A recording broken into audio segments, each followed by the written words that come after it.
I paid $18,000 for my grandson's wedding. 4 months of contracts, for vendor negotiations, for wire transfers with my name on every one of them. And on the morning of the wedding, my daughter-in-law looked me up and down in the hotel lobby and said, "Sit in the back, Eleanor. You embarrass us." I smiled at her. I said, "Of course, dear." Then I walked to my seat in the back row, exactly where she told me to sit, and I opened my handbag and checked that the folder was still there. It was. It had been there the whole time. She just didn't know what was in it. By the time the reception ended that night, my daughter-in-law would understand exactly what $18,000 of an old contracts lawyer's money can do when you spend 35 years learning how to write a clause nobody notices until it matters. Welcome back to GM Mom Stories, where the mothers and grandmothers who get pushed to the back of the room are usually the ones holding the pen. My name is Eleanor Voss. I'm 71 years old, and for 35 years I was a contracts attorney at Bramwell & Klein, a mid-sized firm in Hartford that handled corporate leasing, hospitality agreements, and vendor disputes for half the hotels and event venues in the state. I didn't argue cases in front of juries. I never wanted to. I sat in conference rooms with a red pen and I found the sentence that was going to hurt somebody in 3 years. And I fixed it before anybody signed anything. People think contract law is boring. It is, mostly, right up until the day it isn't. Right up until the day the clause you buried on page 14 is the only thing standing between you and losing everything. I spent 3.5 decades making sure my clients never reached that day unprepared. I never once imagined I'd need my own advice inside my own family. But that's the thing about the people who plan for everyone else. We're always the last ones we think to protect. Let me tell you who I was before any of this happened, because you need to understand the woman my daughter-in-law thought she was dismissing. I grew up in Willimantic, Connecticut, in a mill town that had already lost its mills by the time I was born. My father drove a delivery truck. My mother took in sewing on the side, the same way half the women on our street did, to make sure there was meat on the table on Sundays. We didn't have money. We had a library card, and my mother used to say that was the only credit line that never charged interest. I put myself through the University of Connecticut on a combination of scholarships, a work-study job in the registrar's office, and 4 years of waiting tables at a diner called the Bluebird on Friday and Saturday nights. I went straight through to law school at UConn as well, because it was the only one I could afford to commute to, and I graduated in the top 8% of my class in 1978, when there were maybe a dozen women in a lecture hall of 200. Bramwell & Klein hired me as a junior associate the same year. I made partner in 11 years, which was fast for anyone. Faster still for a woman who didn't come from money and didn't pretend to. I specialized in hospitality and event contracts almost by accident. My first big client was a catering company that got stiffed by a wedding venue over a cancellation clause nobody had bothered to read closely. I won that case by finding 4 words buried in an addendum that the venue's own lawyers had forgotten they'd written. After that, hotels and event spaces all over New England started calling me before they signed anything, not after. I married my husband, Walter Voss, in 1976. He was a high school shop teacher, patient and steady, the kind of man who fixed things instead of talking about them. We had one son, Daniel, born in 1979. Walter died of a heart attack 14 years ago, on a Tuesday, in the garage, holding a socket wrench. I found him myself. I have not been the same kind of frightened of anything since. When you've held your husband's hand on a garage floor waiting for an ambulance that arrives 4 minutes too late, very little else in life has the power to rattle you the way it used to. I retired from Bramwell & Klein at 68, 3 years ago. I still keep my bar license active. Old habits. I still read every contract that crosses my kitchen table, whether it's for a new refrigerator or a timeshare pitch or, as it turned out, my own grandson's wedding. Daniel is 45 now. He works in commercial insurance, does well enough, drives a Volvo, coaches Little League on Saturdays in the fall. He is a good man in the quiet, unremarkable way his father was, which I mean as the highest compliment I know how to give. He married Vanessa Pratt 16 years ago, and that is where I have to slow down, because Vanessa is the reason we're here. Vanessa grew up in Farmington, in a house with a circular driveway and a mother who belonged to a country club she couldn't really afford but refused to give up.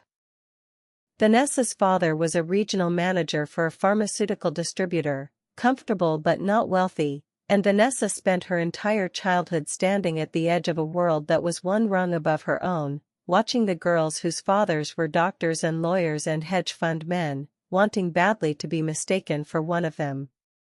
She's told me, in unguarded moments over the years, about being the girl in the second-hand blazer at a school where everyone else's blazers were new. About her mother pressing that same blazer every single morning so it would look crisp enough that nobody would ask. I understood that story. I lived a version of it myself, the difference being that I decided somewhere around age 19 that I would rather be respected for what I built than accepted for what I could fake. Vanessa made the opposite decision. She decided the fastest way out of that blazer was to marry into a family that looked established, and to spend the rest of her life making sure nobody ever looked too closely at where she started. I was never good enough for that project. A retired lawyer who still drives a 12-year-old Camry, who keeps her hair short because it's practical, who would rather spend an evening doing a crossword than shopping for a handbag, does not photograph well next to the life Vanessa was building. She has never been cruel to me in a way anyone else could clearly see. It has always been smaller than that. A comment about my coat at Thanksgiving. A joke about my car in front of her friends. An assumption, spoken lightly, that of course I wouldn't understand the wine list, or the resort, or whatever the current marker of belonging happened to be that year. I let most of it go for 16 years, the way you let a draft under a door go when the house is otherwise warm. Daniel loved her. She was, in her own complicated way, a devoted mother to my grandson.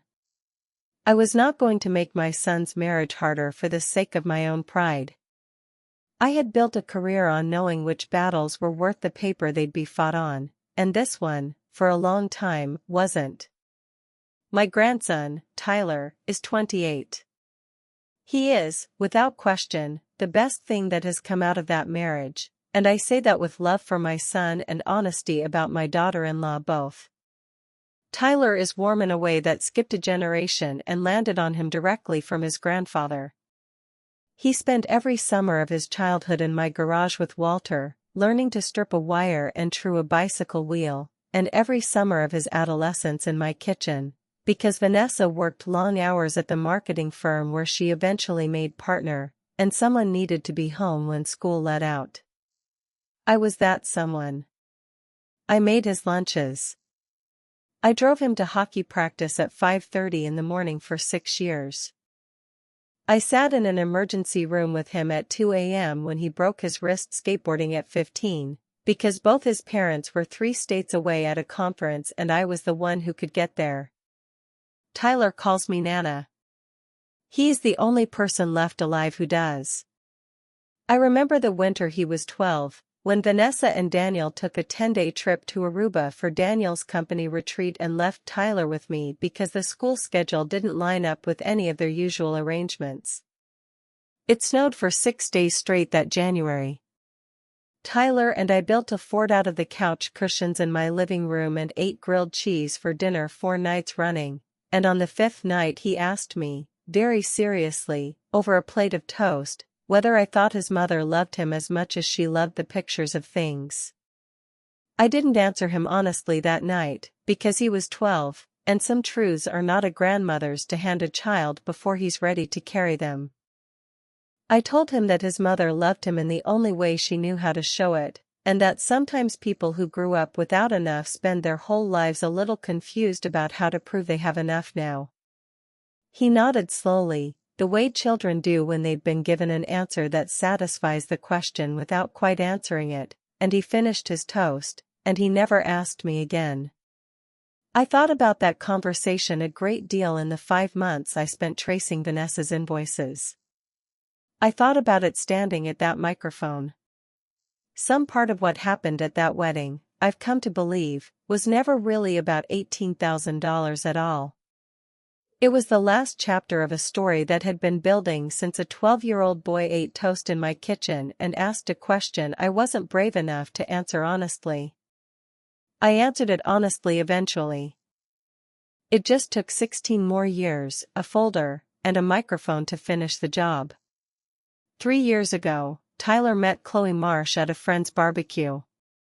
Chloe is a pediatric nurse, unpretentious, funny, the kind of young woman who remembers your birthday and means it when she asks how you're doing. I loved her within the first hour of meeting her, the way you sometimes just know. They got engaged 14 months ago, on a Tuesday, in my backyard, of all places, because Tyler said it was the place he'd always felt most like himself. Vanessa took over the wedding planning almost immediately, and I want to be fair here, because in her own way, some of that came from love. She wanted her son's wedding to be beautiful. But somewhere in the first month of planning, the wedding stopped being about Tyler and Chloe and started being about Vanessa. It became, very quickly, a stage for the life she'd always wanted people to believe she already had.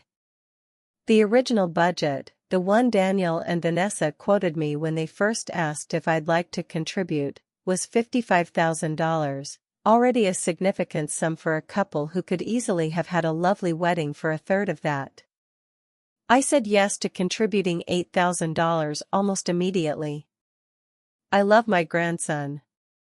I wanted to be part of the day. I did not, at that point, have any reason for suspicion. $8,000 felt generous and appropriate, and I wrote the check without hesitation. What I want you to understand is that everything that came after wasn't really about the money. It was about what the money revealed. 35 years of reading contracts teaches you that the sum on the page is almost never the interesting part. The interesting part is the pattern underneath it, the small inconsistencies that don't add up until you line them up side by side. I didn't go looking for a pattern. The pattern found me, the way it almost always does, in a single overlooked detail on an invoice I wasn't even supposed to see. Stay with me. Because $18,000 became $18,000 for a reason, and the reason had very little to do with flowers. 5 months before the wedding, Vanessa called me on a Sunday evening, her voice doing the particular bright, apologetic register she used whenever she wanted something. The venue, she explained, had gone up in price since the deposit. The florist Vanessa really wanted, the one whose work she'd seen at her friend Priscilla's daughter's wedding, was more expensive than the budget allowed. The band Tyler and Chloe actually wanted was fine, but Vanessa had found a much more elevated option, a 12-piece ensemble that did string arrangements of pop songs. And wouldn't it just make the whole evening unforgettable? Would you be able to help a little more, Eleanor? Just 5 more thousand. I know it's a lot to ask. I said yes. 5,000 more, bringing my total to 13. I told myself it was for Tyler. It was, in fairness, partly true. 6 weeks after that, another call. The videographer Vanessa wanted was booked unless they paid a rush premium. The welcome dinner needed a better venue than the one originally planned, because Vanessa's business partner's husband was flying in from Chicago and she didn't want him seeing anything that looked, in her words, small town. Could I possibly do 3 more? I want to be honest with you about something. By the third call, some part of me that had spent 35 years reading vendor invoices for a living had already started listening differently. Not to the numbers. To the pattern of the numbers. Each request came in round figures. Each request came with a story engineered to make refusal feel small and ungenerous. Each request, without fail, was framed as being for Tyler, when Tyler, every time I mentioned it to him directly, looked faintly baffled and said things like, "Nana, we really don't need a 12-piece band. We just want to marry each other in a room with our friends in it." I gave the final $2,000 anyway, bringing the total to $18,000. Not because I'd stopped noticing. Because I had made a decision, the same decision I'd made 1,000 times across 35 years of practicing law. If I was going to be involved in a transaction that smelled slightly off, I was going to be involved in it on paper, on my own terms, with my own name on every line. I called Vanessa back the next morning and told her I wanted to handle my remaining contribution a specific way. Instead of writing her a personal check that she would then distribute to vendors, I wanted to pay the outstanding vendor balances directly, myself, as the client of record on each contract, the way I had structured 100 corporate sponsorship deals during my career. I told her it was simpler for tax purposes. That was true, but it wasn't the real reason. The real reason was that a contract with my name on it as the paying party gave me the right to see every invoice, every line item, every amendment, before a single dollar moved. It gave me visibility. And in 35 years, I had learned that the people who resist visibility are almost always the people with something they'd rather you not see. Vanessa hesitated for exactly 2 seconds too long before she agreed. "Sure, Eleanor. Whatever's easier for you." It was not easier. It was, in fact, considerably more work. I called each vendor personally over the following 2 weeks. The venue, a converted barn called Sedgwick Hollow outside Farmington. The florist, a boutique operation called Bloom & Bower. The videography company, Lakeside Films. The band, a group called the Hartford Strings Collective. In each call, I introduced myself as the family member handling final vendor payments and asked to be added as an authorized contact on the account, with copies of every invoice sent directly to my email. 3 of the 4 vendors agreed without a second thought. It's a normal request, especially from someone whose voice carries 35 years of contract negotiation in it whether she intends it to or not. But Bloom & Bower, the florist, hesitated. The woman on the phone, who introduced herself as Priya, said she'd need to check with the coordinator before making any changes to the account contact. I hadn't known there was a coordinator. Nobody had mentioned a coordinator. "Which coordinator is that?" I asked. "Yvette Castellan," Priya said. "She's been managing the vendor relationships for this wedding. All the invoicing runs through her office first." I sat with that for a long moment after I hung up the phone. Vanessa had never once mentioned a wedding coordinator to me, in 5 months of conversations about money, budget overages, and vendor selection. Not once. And when I called Daniel later that evening to ask, almost casually, whether he knew anything about a coordinator named Yvette Castellan, my son said the name sounded vaguely familiar, that Vanessa might have mentioned a friend who was helping out, but that he honestly hadn't paid much attention because Vanessa handled all of it and he trusted her completely.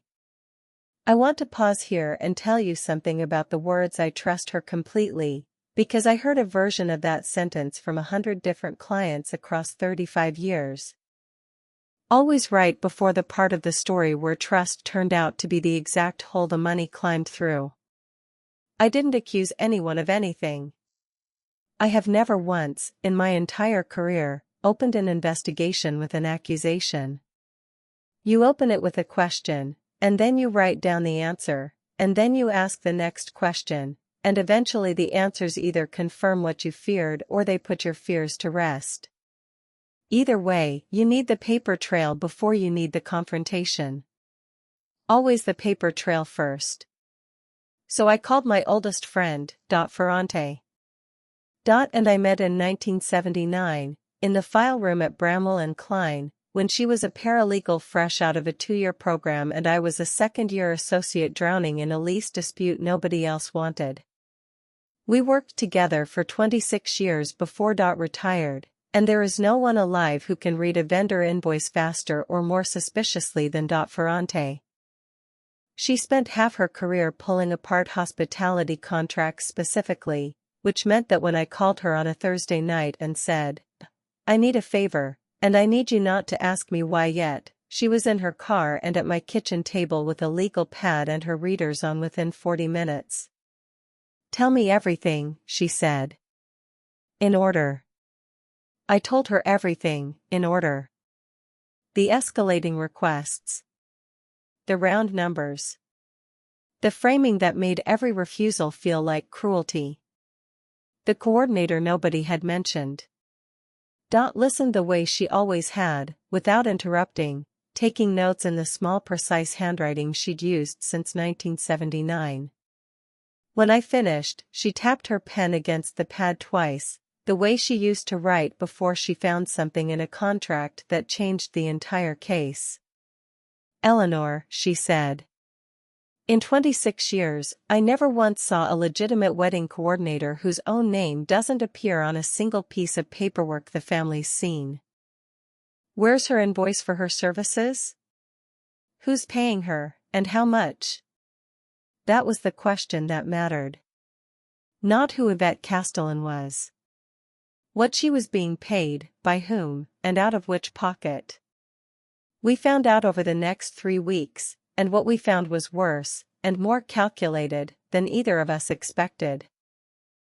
Still had contacts from her paralegal years, people who knew how to pull business registrations and vendor licensing records the legal way, the way any member of the public technically can if they know which county office to call and which form to file. Yvette Castellan, it turned out, ran a business called Castellan Event Concierge, registered as a sole proprietorship out of a UPS mailbox in Farmington, the same town where Vanessa had grown up and where, as it happened, Yvette and Vanessa had gone to high school together, 2 years apart. That alone wasn't damning. Old friends worked together all the time. What was damning was what found next, sitting at my kitchen table on a Tuesday night with a cup of decaf going cold in front of her. "Eleanor," she said, sliding a printed page across the table. "Look at the florist's invoice again. The one you got directly from Priya." I looked. Bloom and Bowers quoted price for the wedding package, the one Priya had emailed me directly after I'd insisted on being added as a contact, was $4,100. But the invoice Vanessa had originally shown me, back when she'd asked for the first round of extra money, quoted the same package at $5,800. $1,700 of difference, on flowers alone. "Coincidence," I said, testing the word out loud, the way you test a weak argument before a client tries to make it to you.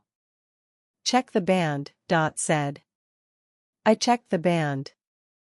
The Hartford Strings Collective's direct quote, which I'd gotten myself over the phone, was $3,900 for the evening.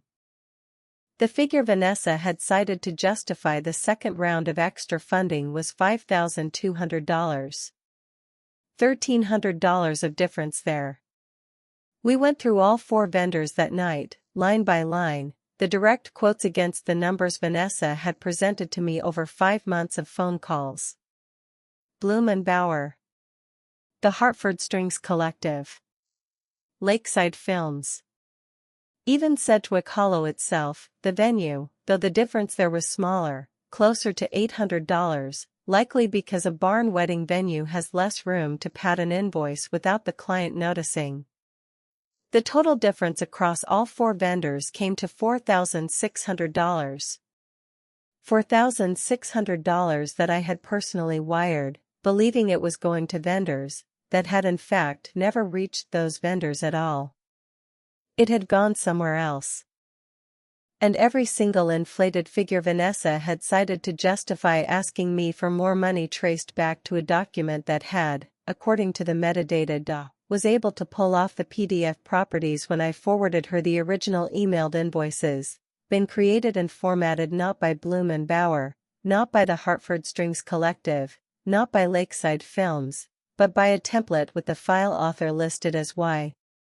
Castellan. Yvette Castellan wasn't managing vendor relationships. Yvette Castellan was manufacturing inflated invoices, sending them to Vanessa, who then presented them to me as the real cost of the wedding, collected the difference between the real vendor price and the inflated figure, and split it with Yvette. I didn't know the exact split at that point. I only knew the shape of the scheme, and the shape was unmistakable to anyone who spent 35 years finding exactly this kind of thing buried in exactly this kind of paperwork. I want to tell you what that discovery felt like, because I think people assume a woman my age, a grandmother, hears something like this about her own daughter-in-law and simply falls apart. I didn't fall apart. I sat very still at my kitchen table for a long time, the way I used to sit very still in a conference room after finding the sentence that was going to end a case, and I felt something colder and more useful than heartbreak settle over me. I felt the particular, focused calm of a woman who finally understands the actual shape of the problem she's dealing with. "What do you want to do?" Dot asked me. "I want to know the full amount," I said. "Not the 4,600 we found on 4 invoices. I want to know everything. Every dollar, every vendor, every dollar Daniel and Vanessa spent themselves, not just what I paid. I want the whole shape of it before I say a single word to anyone."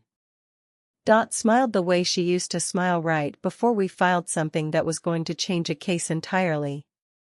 "That's my girl," she said. "Give me 2 weeks." It took closer to 5. Over the following month, and I built what I can only describe, because I don't know another word for it after 35 years in the profession, as a case file. We requested full itemized invoices from every vendor, citing my role as authorized payer. We cross-referenced every dollar amount against bank transfers from both my account and, with Daniel's unwitting help, he thought I was simply keeping receipts for tax purposes, which was, again, technically true, the joint account Daniel and Vanessa used for wedding expenses. We found the caterer had also been padded by nearly $2,000, run through the same template, the same file author metadata. We found a day of coordination fee of $3,000, charged directly to Daniel and Vanessa's joint account, payable to Castellan Event Concierge, for services that, when Doc called Sedgwick Hollow directly and asked, the venue's own on-site event manager said were entirely redundant, since Sedgwick Hollow provided full day of coordination as part of their standard package at no additional charge. Vanessa had paid $3,000, from money that in part traced back to my contributions moving through the joint account, for a service the venue was already providing for free. The total skimmed across the full wedding budget, once Dot and I finished tracing every invoice against every real vendor quote, came to $9,100. Just over half of what I had personally contributed. $9,100 that Vanessa and her childhood friend had quietly funneled out of a wedding my grandson didn't even want to be this expensive, dressed up in invoices designed to look plausible to a family that trusted her completely, collected from a mother-in-law who had spent 35 years training herself specifically not to be fooled by exactly this kind of document. I sat with that number for 3 days before I decided what to do with it, because knowing the truth and knowing what to do with the truth have never, in my experience, been the same skill. I have watched clients destroy relationships they didn't need to destroy by moving too fast on information they'd only half confirmed. I was not going to do that to my son, or to my grandson, 3 weeks before his wedding. So I made a decision that I think surprised even Dot. I decided I was not going to say a single word before the wedding. Tyler and Chloe had planned a beautiful, simple ceremony that had been slowly buried under Vanessa's ambitions and Yvette's greed, and I was not going to be the reason my grandson remembered his own wedding day as the day his family fell apart in front of his in-laws. I would let the day happen. I would let Vanessa have her 12-piece band and her elevated florals and her welcome dinner good enough for a Chicago business partner. And I would bring the case file with me anyway. Sealed. Complete. Because I have learned, across 35 years and one particularly instructive marriage of my own son's, that you do not confront a scheme like this while it's still moving. You wait until the last dollar has been spent and the last vendor has been paid and there is nothing left for anyone to hide behind. You wait until the transaction is closed. And then you open the file. I had no idea, when I made that decision, that Vanessa was going to hand me the exact moment to open it, on a silver platter, in a hotel lobby, in front of half the wedding party, 4 hours before her own son said his vows. Stay with me. Because the morning of the wedding is where this really begins.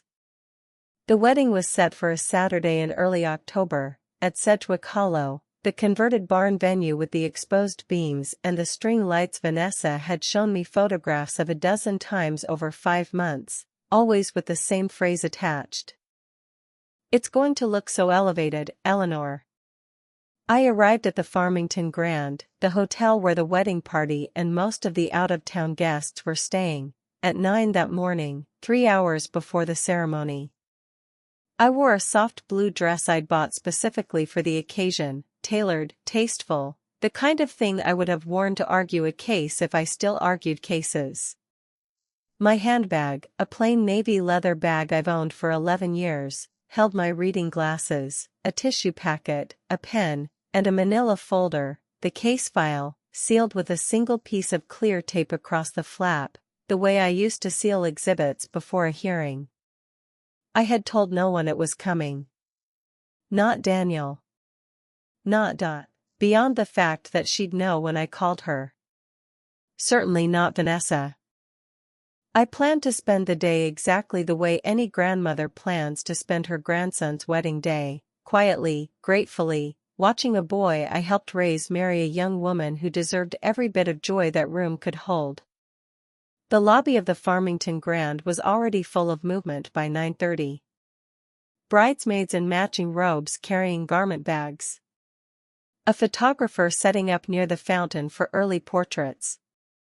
Vanessa, in the center of all of it, in a champagne-colored dress that had clearly cost more than my monthly mortgage payment used to, directing everyone with the particular brisk energy of a woman who has spent 5 months building a stage and is finally watching the curtain go up.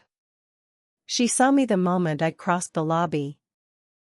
I watched her face do the thing it had been doing to me in small ways for 16 years, a flicker of assessment, quick and automatic, running over my dress, my flat comfortable shoes, my plain handbag, before she arranged her expression into the bright, performative warmth she saved for anyone she considered an audience. Eleanor, she said, loud enough that 2 of the bridesmaids turned. You made it.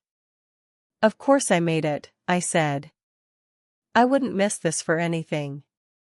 She crossed to me and lowered her voice, though not quite low enough, I noticed, to keep the 2 nearest bridesmaids from hearing every word. Listen, she said. I need you to do me a favor today.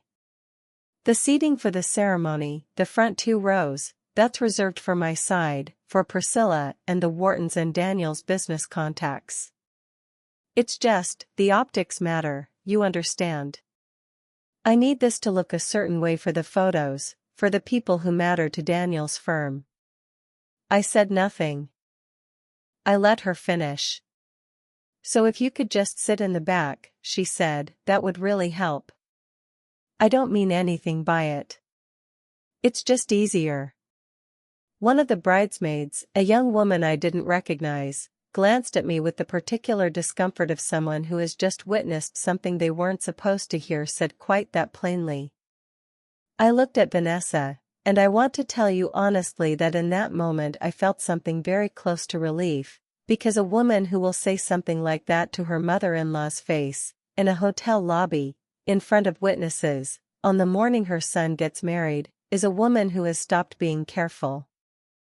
And a woman who has stopped being careful is a woman who is about to make it very easy for the rest of us.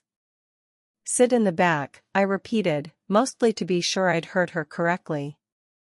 You just embarrass us a little, Eleanor, she said, and she smiled when she said it, the same bright smile she used for cameras, as though the smile could soften the sentence enough that I wouldn't notice what it actually was.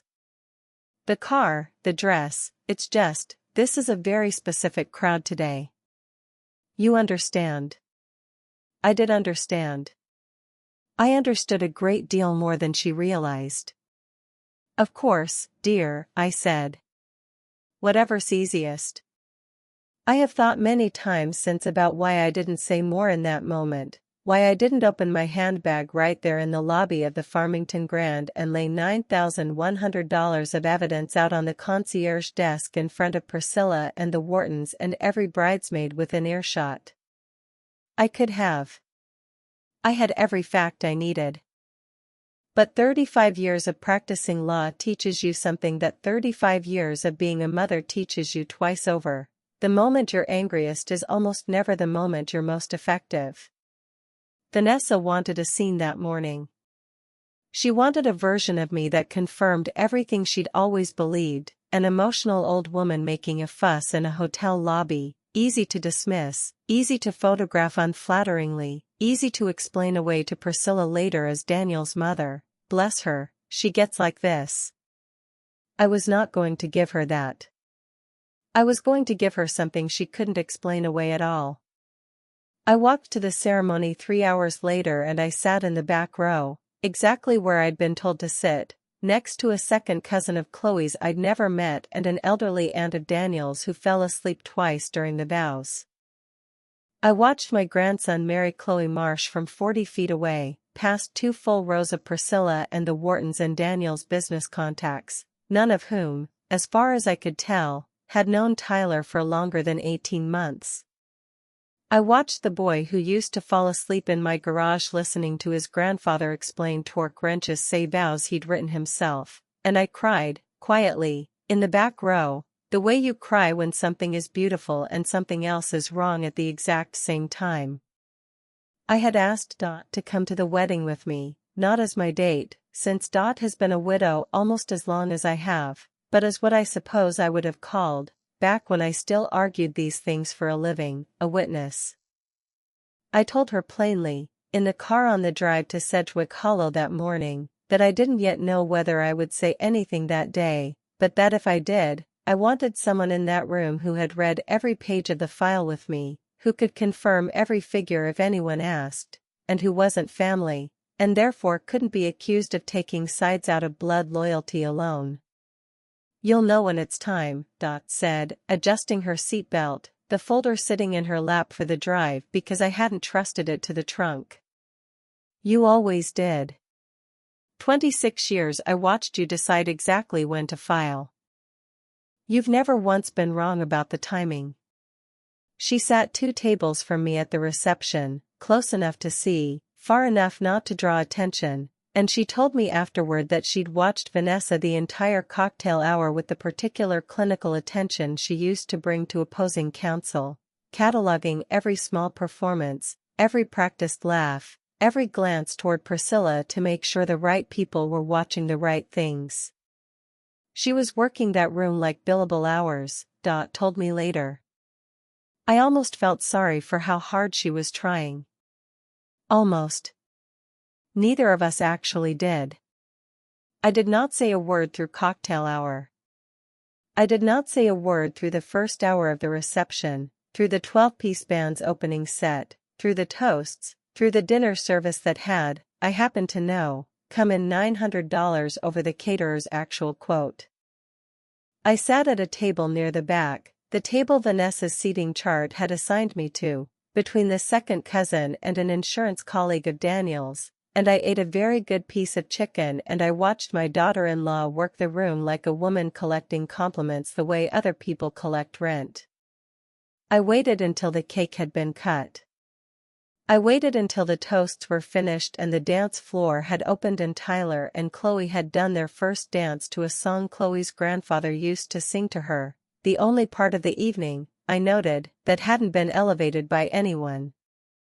I waited until the room had settled into that particular loose, happy rhythm a wedding reaches 2 hours in, when people have had 1 or 2 drinks and the formal part of the evening is behind them and everyone is simply enjoying being together. Then I stood up, and I picked up my handbag, and I walked to the small raised platform near the band where the microphone still stood from the toasts, and I asked the bandleader, very politely, if I might borrow it for 1 minute. I want to tell you that I felt nervous standing up there, but I didn't. I have stood in front of far less friendly rooms than that one.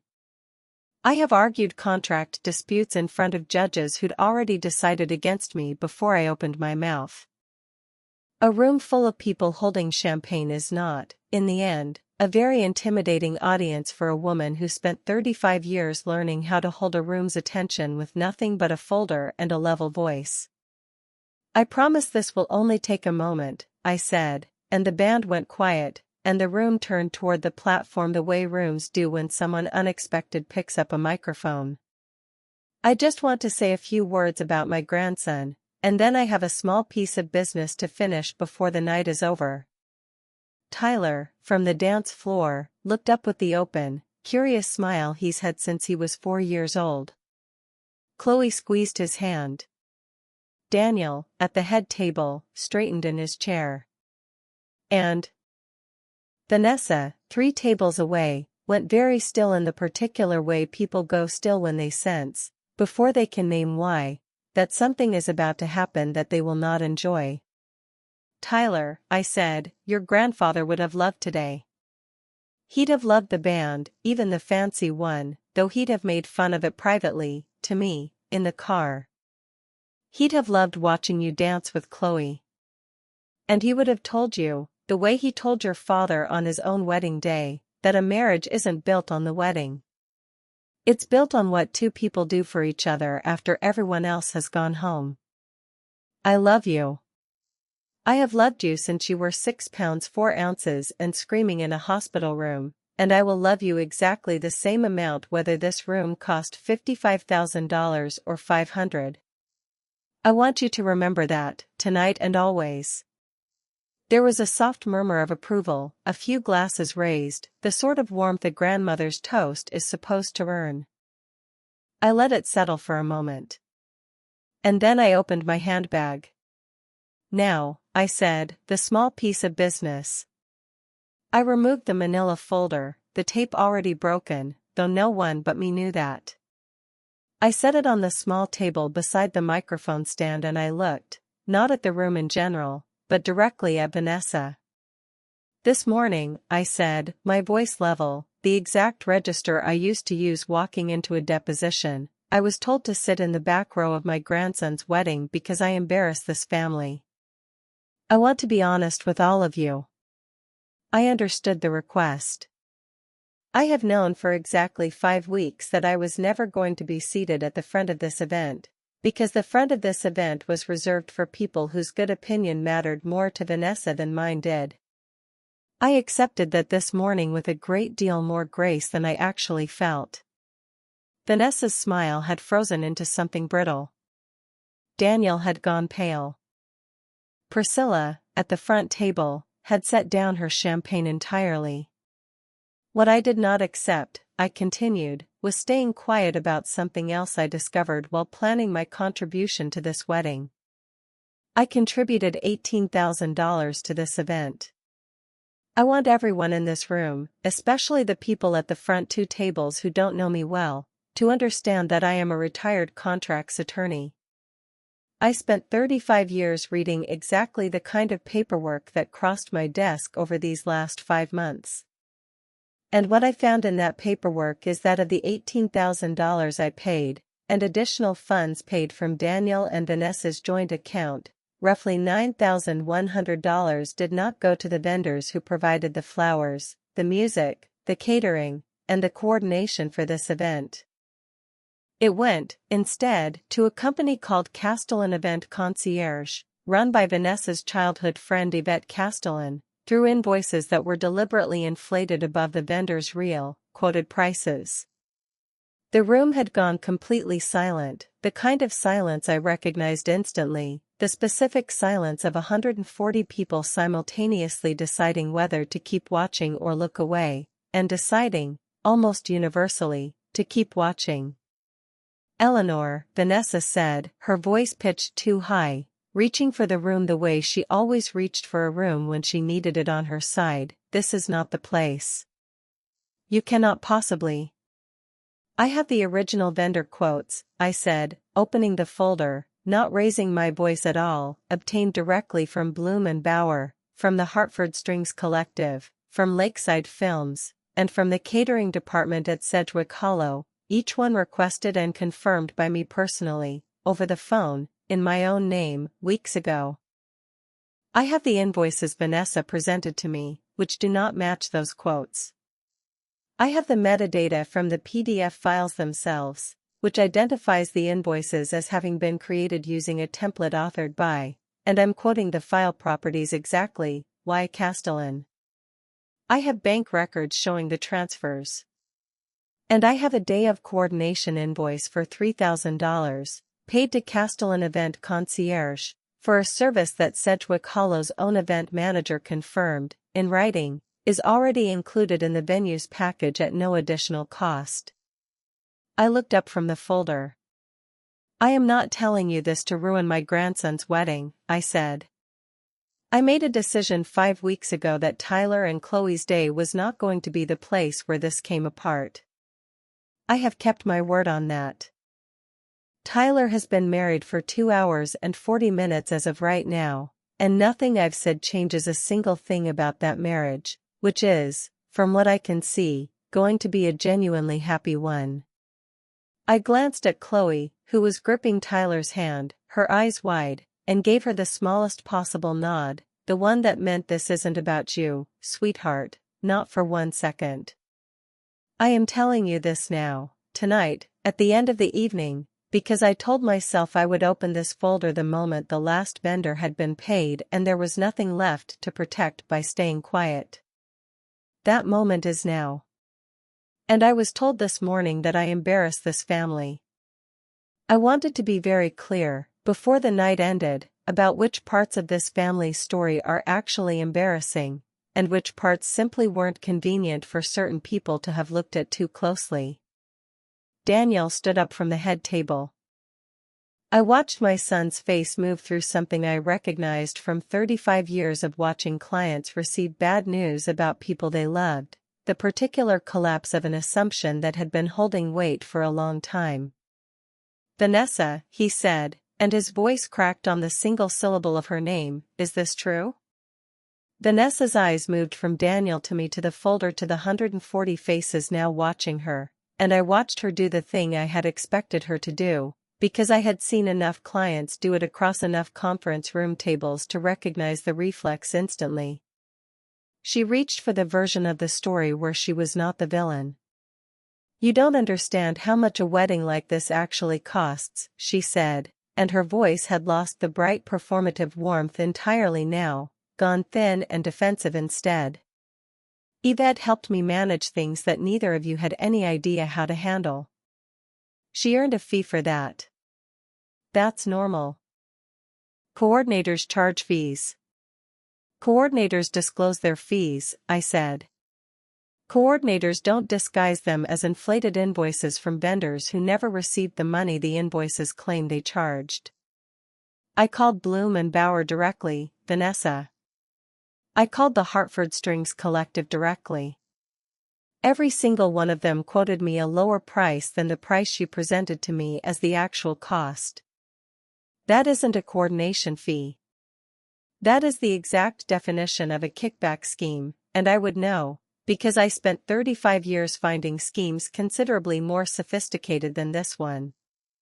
"This is insane," Vanessa said, her voice climbing now, reaching for the room again, except the room had already stopped being hers to reach. "You're humiliating me at my own son's wedding because I asked you to sit in the back?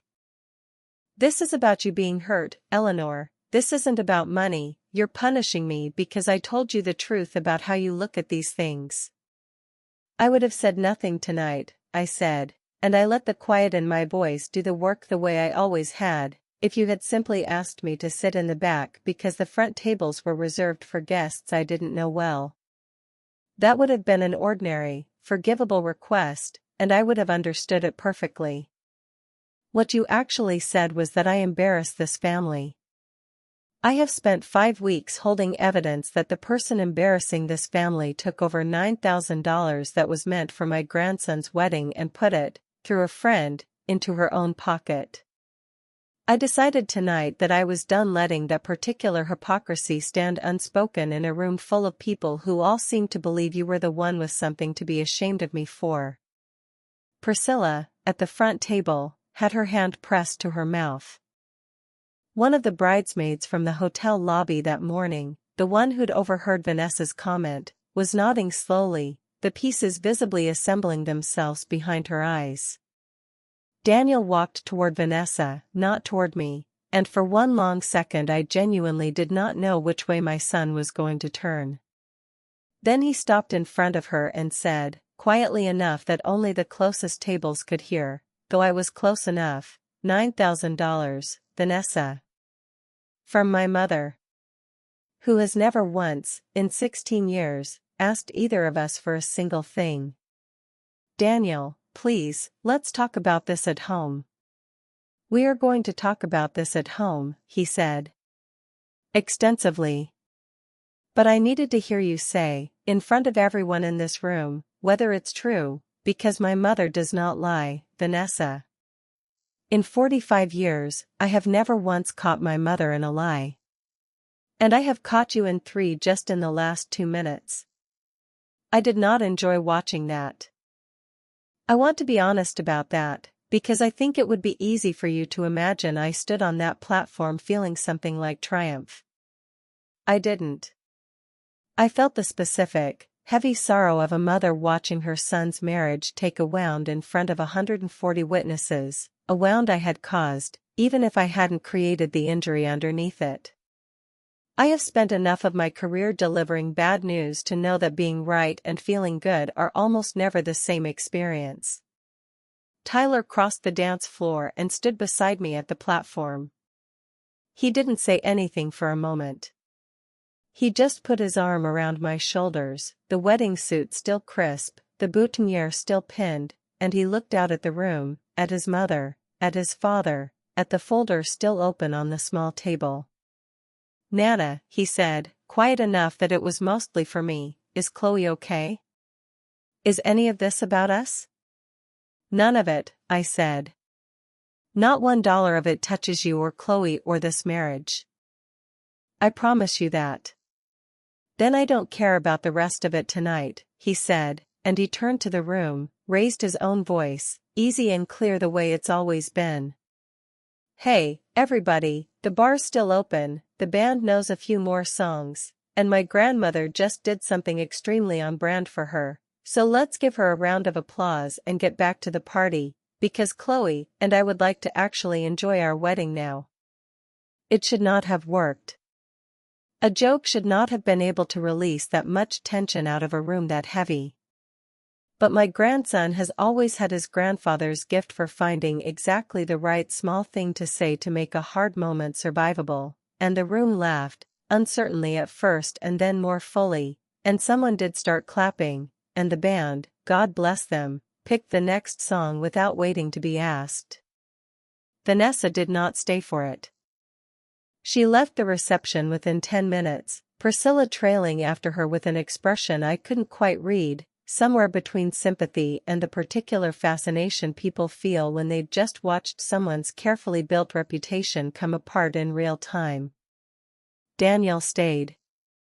He sat with me for the last hour of the reception, mostly in silence, his hand resting on the back of my chair, and when the band finally packed up at 11, he hugged me for a long time in the parking lot and said, "I'm sorry it took me this long to see it, Mom." "You saw it tonight," I told him. "That's the part that matters."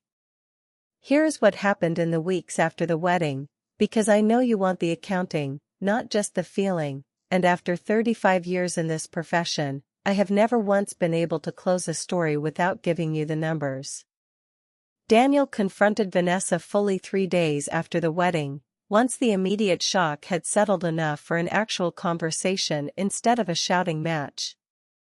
I wasn't there for it, but he called me afterward and told me most of it. Vanessa's defense, when pressed, was almost exactly what I'd expected. She insisted the money was a coordination fee, that Yvette had earned it, that I was making something ordinary sound criminal because I'd never liked her and finally had ammunition. Daniel asked her a single question that, he told me, ended the conversation entirely. If it was a legitimate fee, why had she never once disclosed it, on any invoice, in any conversation, across 5 months of asking his mother for money? She didn't have an answer for that.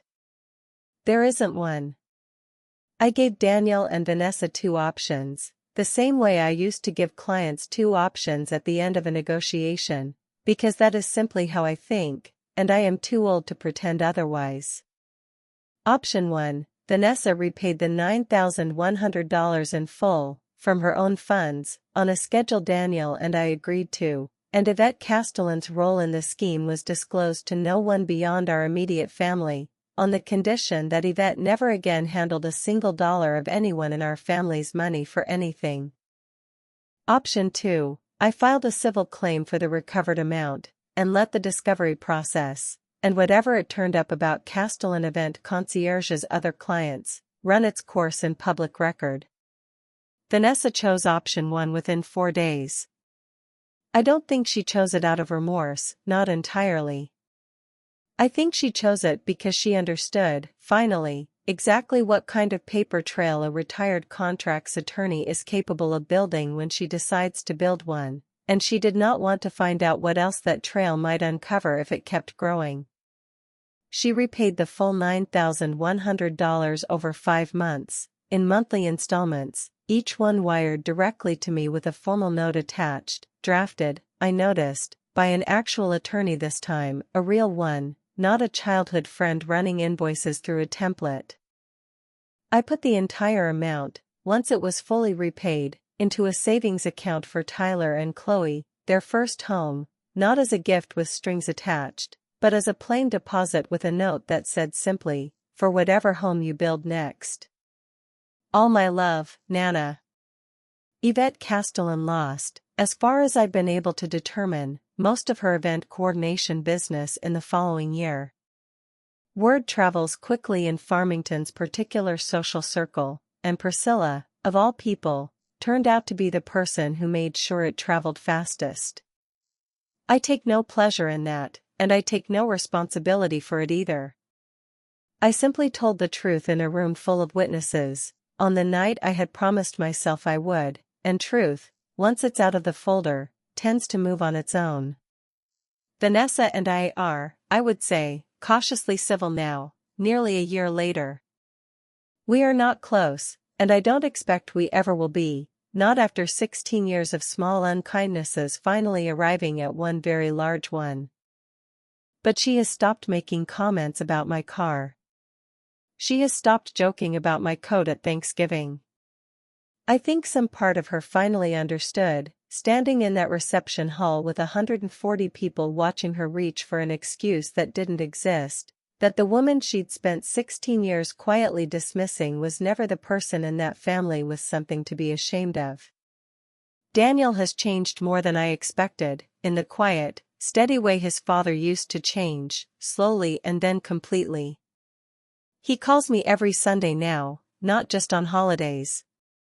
He told me, about a month after the wedding, that he'd spent so many years assuming his job was to keep the peace between his wife and his mother that he'd never once stopped to ask which of us actually needed protecting.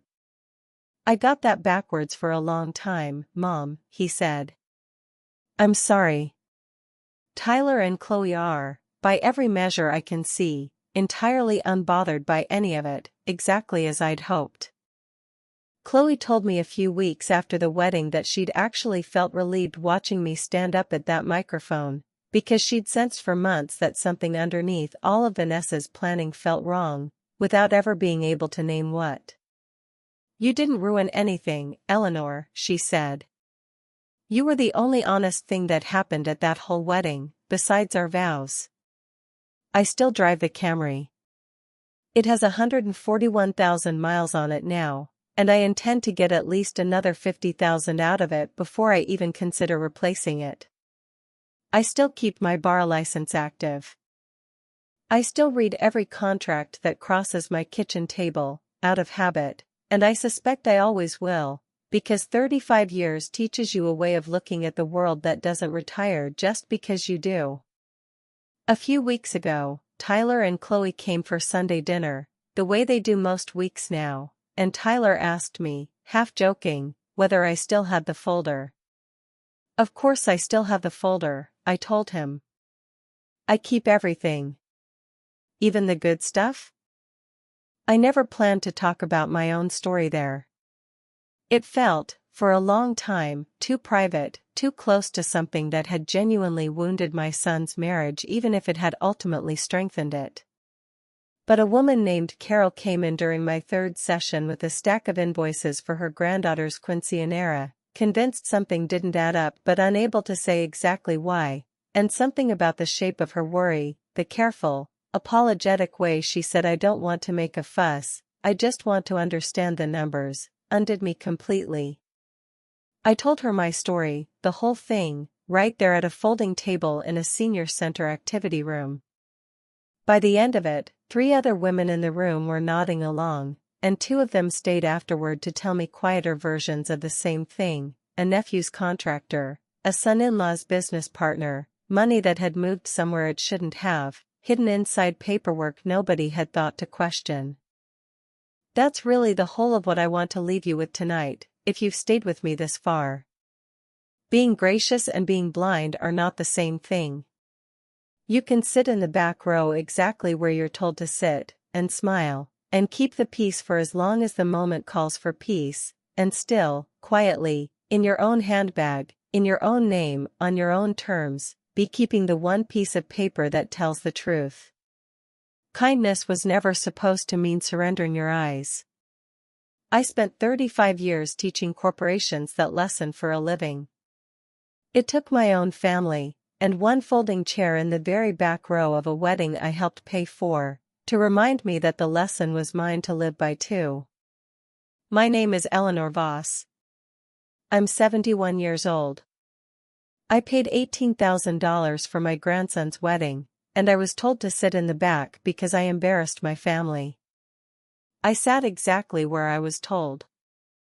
And then I stood back up, when it mattered, with a folder that told the truth nobody in that room had been brave enough to say out loud, and I said it for them.